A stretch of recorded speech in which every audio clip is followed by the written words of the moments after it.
So in this segment, we're going to be talking about Kent Council in migrant legal threat to Home Secretary. So I would stress that I would not call these kids child migrants, because how does a child migrate on their own? Like, these are obviously asylum seekers whose parents are elsewhere for whatever reason. Maybe their parents had to let them go so they could actually get help within the UK. Who knows? Maybe their parents were killed in a war zone. I don't know, and realistically, that shouldn't matter. All that matters is there are kids that need help, and Britain has an obligation to help kids. Like, that should be a given. That should be a given for any kind of country, that if there are children who need help, the country should go and help them. So basically, this video will go out tomorrow. So on the 17th, the Priti Patel has to respond to a letter sent by Kent Council. Otherwise, they will take further legal action against her. So she's on notice. And this is crazy because Kent is a Conservative party. The Kent Council is run by the Conservative Party. So you'd think that they would at least try and help their own, but clearly that's not the case.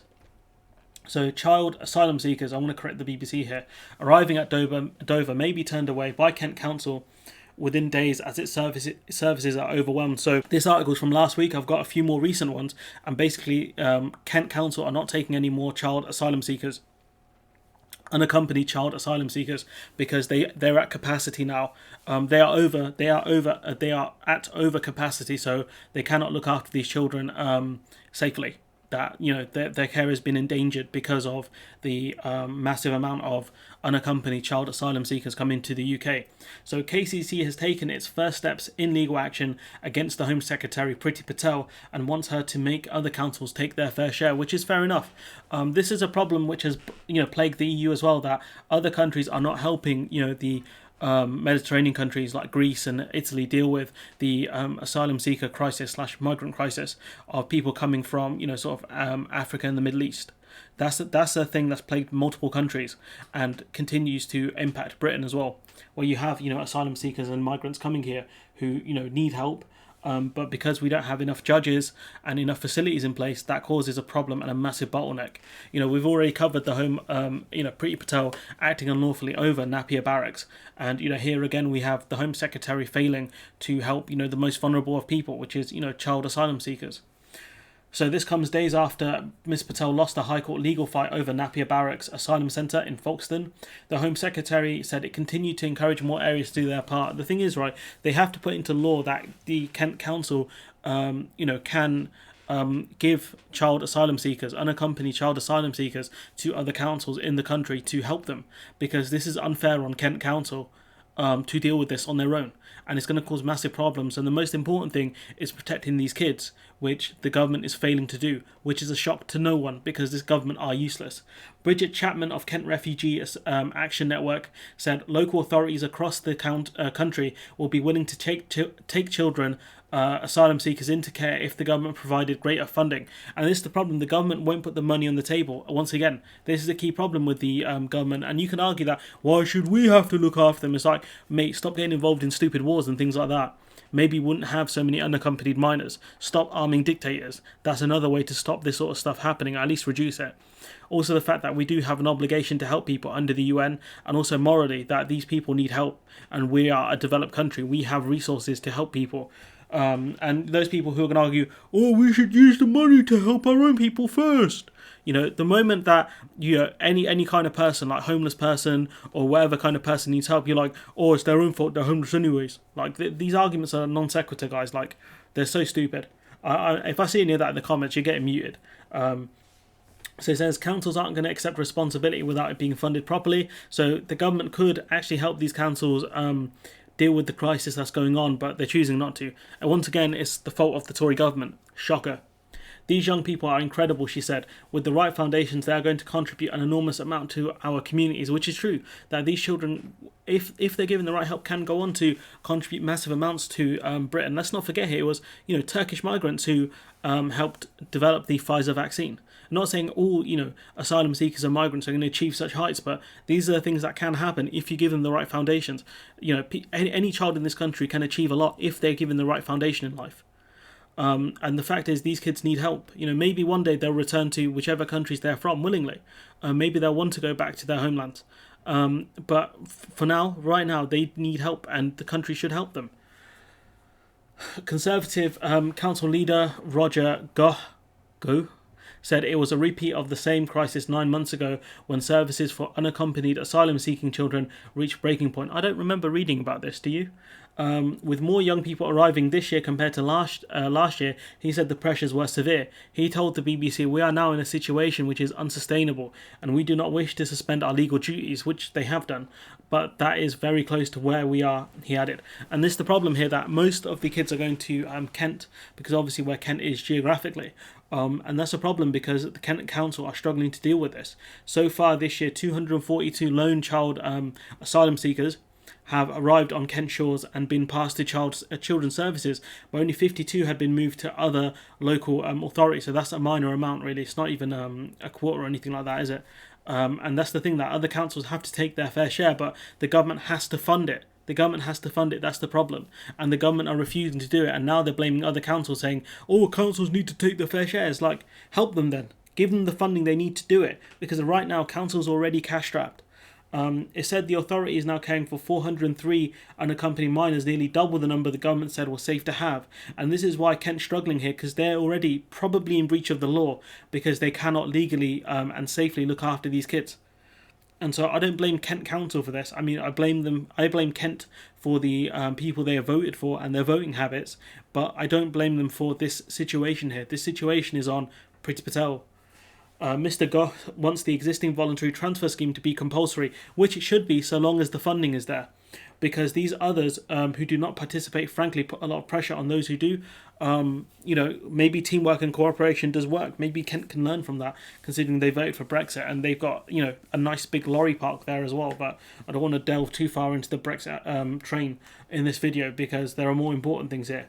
A proposed judicial review claims there's been a refusal and or continuing failure by the Home Secretary to exercise her powers to prepare a mandatory scheme. So once again, if this case goes to court, Priti Patel could lose again. She's going to take 2 legal L's in a row, and she could be found to have acted unlawfully twice in the space of a year. Once over Napier Barracks and twice over this, potentially. But we'll see what the courts say, because it doesn't look like Patel is going to do anything to alleviate the legal action, especially since it can take months for legal action to even happen anyways. Mr. Gough said, "We have not seen what is most needed, a robust national transfer scheme that prevents port authorities such as Kent coming under unmanageable pressure." I do wonder if this was the other way around though. Would Kent actually help out other councils? I doubt it. He said Kent would no longer be able to safely accept new arrivals before the end of the week, which has happened, and we'll discuss that in the other articles. Roger Gale, the Conservative MP for North Thanet, said Kent basically is now full. We cannot safely take any more, so the Home Secretary has got to do something about it. So are you going to talk to the Home Secretary, a member of your party, to do something? Are you actually going to stand up for the people of Kent? Because so far you failed them with that giant lorry park. And of course the massive amounts of pollution that's going to impact Kent. So are you going to do something to stand up for your constituency, big man? He said Ms. Patel faced 2 questions. Why has nothing been done over the last 9 months, and what is she going to do about it? Absolutely nothing, pal. KCC has served a formal letter before action to the Home Office, so this is the legal action. The council said without any substantive response to its proposals by June 17th, it would issue a claim for a judicial review. So this video is going out tomorrow on the 16th, so if nothing happens, I'll do an update on it, or probably do an update on it regardless. So a spokesperson for the Home Office said, while there was a rise in young migrants entering KCC's care last year, asylum seekers last year, the total number of unaccompanied children seeking asylum across the UK fell by more than 1,300. See, the issue with this is, right, this spokesperson doesn't understand, like, even if the numbers are falling, the numbers are concentrated by the looks of things in Kent. So just because the numbers are en masse fall, the amount of child asylum seekers are going to Kent, and Kent are the ones that have the problem. Spokesperson, do you understand the problem here? Are you that dense? Honestly, so dense. Most of the problem is in Kent, so it doesn't matter if the number falls dramatically. The problem is that most of the children, the unaccompanied asylum seekers, are going to Kent. Kent is at capacity because other councils are not taking their fair share. Why is this so hard for you guys to understand?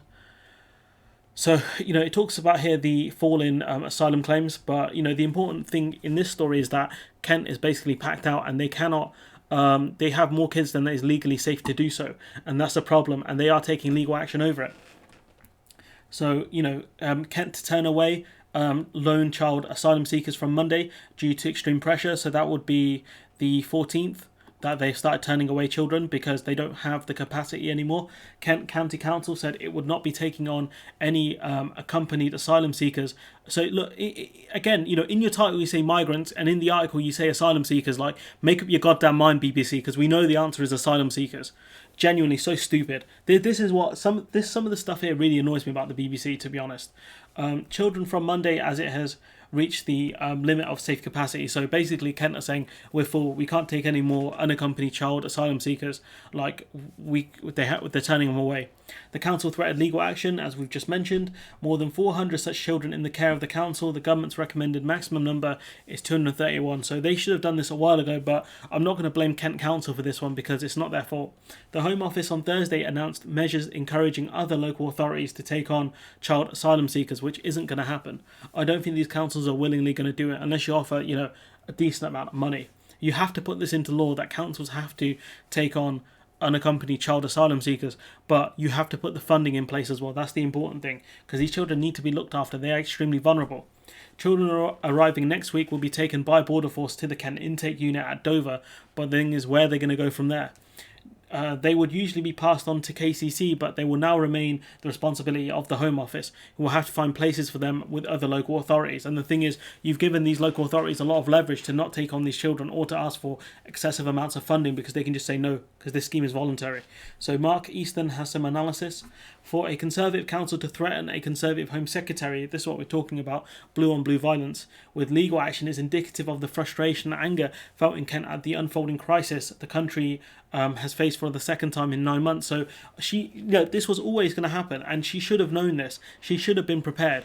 For anyone arguing, she was busy because of COVID, that's a nonsense, because she didn't close down the borders quickly enough at all. We even let in the Indian variant recently, or the Delta variant, sorry, should I say. So again, anyone who makes that argument, you get muted. Unless another council agrees to help, Kent County Council has a legal duty to take care of any unaccompanied child asylum seekers that arrives among the thousands of asylum seekers who turn up on its coast each year.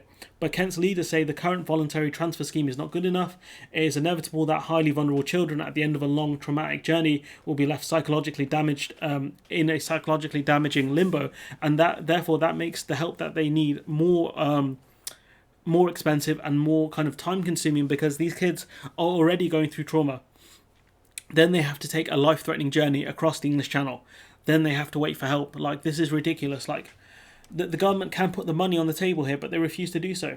The Tory authority appears determined to follow through on its threat to take the Home Secretary to court. Do it, unless she forces other local authorities to share the burden. Patel is reluctant to oblige councils to take responsibility for child asylum seekers. I don't know why. I mean, she could even try and stick these on Labour constituencies, to be honest. I'm surprised she hasn't done that. But you can see the problem is that she doesn't want to deal with it for some reason, and I don't know why. Is it because then people realise there's a massive problem with, child asylum seekers? I have no idea. Roger Goh said, "I'm profoundly saddened to be in this unthinkable position once again in such a short period of time." Well, maybe you should make better choices about which party you represent, buddy. Despite warnings and continued dialogue with government, Kent's UASC unaccompanied asylum seeking children support resources are again significantly overwhelmed. And once again, maybe you should really think about your voting habits, because once again, the Conservative Party's Home Secretary has put you in this situation. KCC has taken its first steps for legal action, as we mentioned, without a substantive response to its proposal by the 17th of June. So that's in a few days. So once this story gets updated, I'll let you know. There was a bit more I wanted to cover, which basically talks about, the lack of capacity here. Is this the same article? I don't think it is. But there was a bit more here that I found interesting, which says that the council says it cannot safely care for more child asylum seekers amid a rise in the arriving number. Kent Council says it doesn't have the capacity for more unaccompanied child asylum seekers. More than 400, most of whom are arriving in Dover across the English Channel by small boat, have entered the authorities' care so far. So it's not clear whether Kent can actually legally reject these asylum claims, but it looks like they are. And it looks like they're being kept in the care of the Home Office. The same Home Office that, was found to have acted unlawful over Napier Barracks. So I am scared for these kids. I'm genuinely terrified for these kids that they're going to be stuck with the Home Office, because the Home Office don't know what they're doing, or they're doing this on purpose. because these are vulnerable kids who need a lot of help. But anyways, I've rambled on a lot. There was a lot to cover here because this is an ongoing story still, multiple articles, etc. So yeah, let me know what you think in the comments below. We'll see with the legal action. We'll see what the Kent Council do. It's very possible that the Conservative Party just offer them a load of money to stay quiet. But I hope the Kent Council don't take it. I hope they don't. They don't care, and I hope that they actually take the government to court over this, because the government, it's the second time the government have failed the people of Kent, and it's about time something actually happened about it. So anyways, let me know what you think in the comments below. Like, comment, share, subscribe, and hopefully I'll see you in the next one.